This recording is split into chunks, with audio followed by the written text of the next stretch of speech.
பா, அம்மாக்கு என்னை விட்டு போக மனசு இல்லப்பா. அம்மா என் சட்டையை பிடிச்சிக்கிட்டு நான் போக மாட்டேன், உன் கூட தான் இருப்பேன்னு சொல்றாங்கப்பா.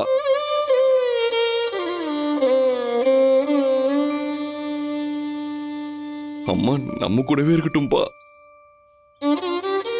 நாங்க வேணாலும் இன்னும் ஒரு 4-5 நாள் குழந்தைய வச்சுட்டு அப்புறமா கொடுக்கலாமா?